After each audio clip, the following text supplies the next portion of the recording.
À 30 km au nord de la Méditerranée, la capitale historique de la Provence révèle ses toits rouges et son écheveau de ruelles.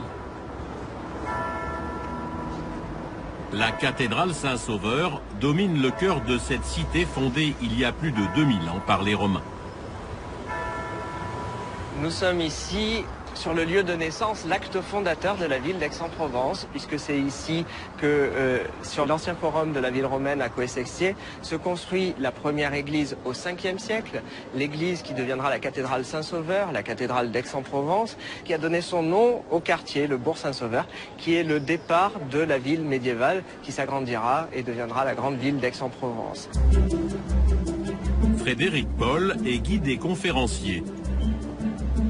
Il élabore des circuits de découverte des plus beaux sites provençaux. À Aix, il commence toujours par la cathédrale et le vieux quartier. Il y déniche des détails qui racontent l'histoire de la ville. Nous sommes dans l'une des rues les plus étroites d'Aix-en-Provence, la rue Esquiche-aux-Coudes. En provençal, esquicher veut dire serrer. Et la rue est tellement étroite qu'il faut serrer les coudes pour y passer. Aix-en-Provence est une ville qui se découvre en regardant. Il faut regarder les murs et les moindres détails.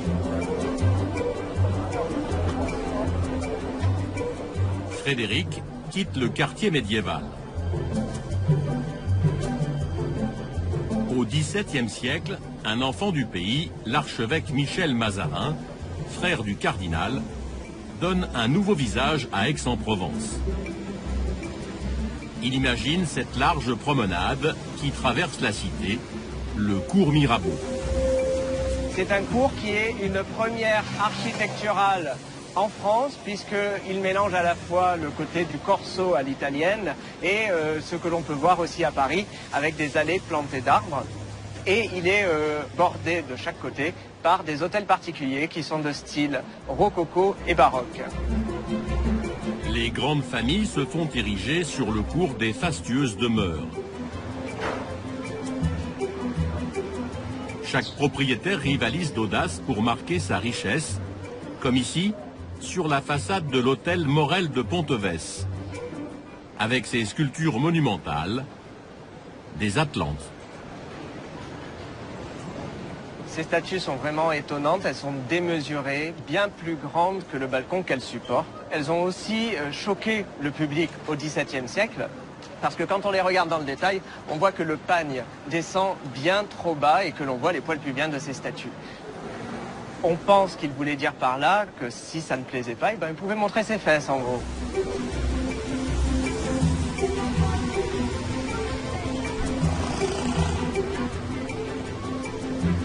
Quatre fontaines jalonnent le cours.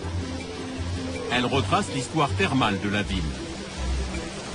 La préférée de Frédéric est la fontaine Moussue, la seule où coule de l'eau chaude. Elle recèle un mystère caché sous la végétation. Cette source est très calcaire. Du coup, la statue qui se trouvait là à l'origine a été recouverte pour former ce rocher que nous avons ici. La statue d'origine, ça restera un mystère pour beaucoup de gens. D'ailleurs, beaucoup de gens ne savent même pas qu'il y a une statue dessous. Aujourd'hui encore, le cours Mirabeau est le cœur de la cité. Les Aixois aiment y profiter des terrasses à l'ombre des platanes. C'est toujours la promenade des Aixois, c'est toujours le lieu où ils aiment venir pour voir, être vus. C'est toujours le réseau social de la ville. Et parmi ces cafés, il y a une institution, c'est les Deux Garçons. Frédéric fait toujours découvrir la brasserie des Deux Garçons. Depuis 1792, elle attire les grands noms. On pouvait y croiser confortablement installés sous les décors directoires et les dorures, Paul Cézanne, Émile Zola, Pablo Picasso ou Marcel Pagnol. Ce grand café est aujourd'hui inscrit à l'inventaire des monuments historiques.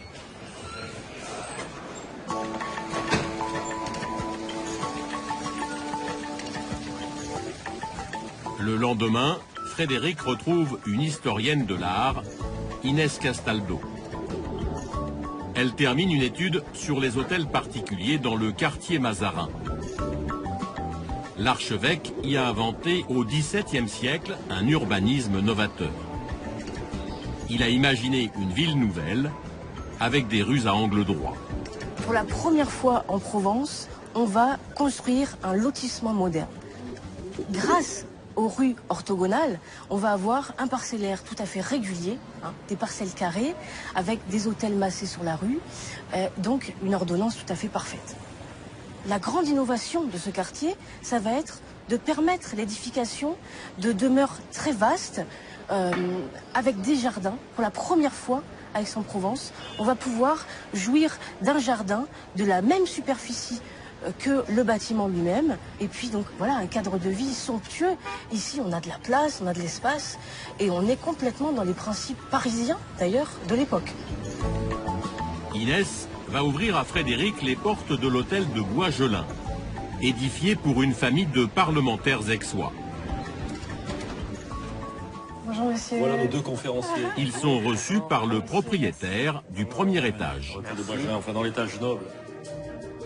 Le salon d'apparat est resté tel qu'on pouvait le voir à la fin du XVIIIe siècle. Les occupants pouvaient y recevoir avec faste. Alors là, nous découvrons la coursive qui n'est pas très apparente du rez-de-chaussée.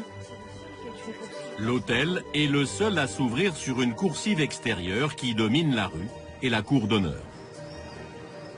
Cette coursive nous rappelle un petit peu le cours Mirabeau où on aime voir et être vu. C'est un élément de décor. On est sur un lieu de visibilité, à la fois pour regarder les gens qui arrivent et pour être vu de l'extérieur.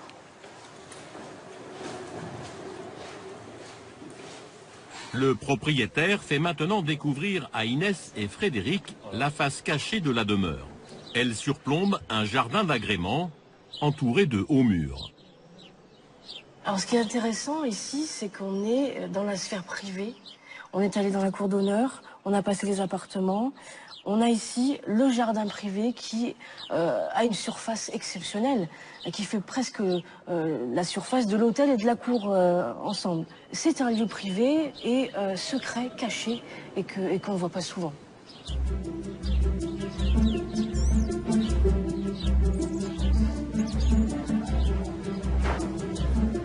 L'historienne et le guide sont attendus maintenant par l'architecte qui vient de terminer la restauration de l'hôtel de Caumont.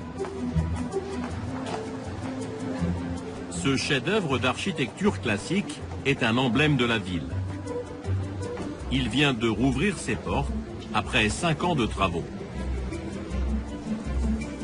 Dès l'entrée, tout est fait pour impressionner les visiteurs.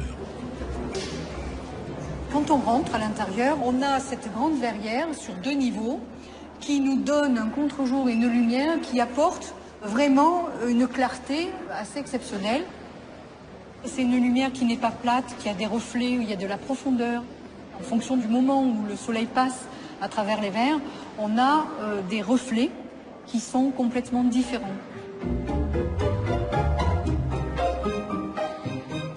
La verrière éclaire un escalier d'apparat monumental. C'est une mise en scène. L'escalier, c'est toujours l'élément de bravoure. C'est là où on montre son savoir-faire. Dans le vestibule, 2 atlantes encadrent l'escalier. Il y en a un qui est tourné vers l'extérieur.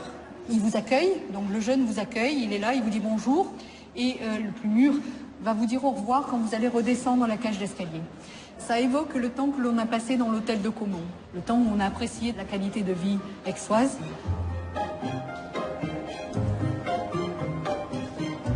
À l'étage, les artisans d'art ont mis au jour les décors qui avaient été dissimulés au fil des ans. L'idée, c'est de vraiment redonner l'ambiance que pouvait être un hôtel particulier du XVIIIe.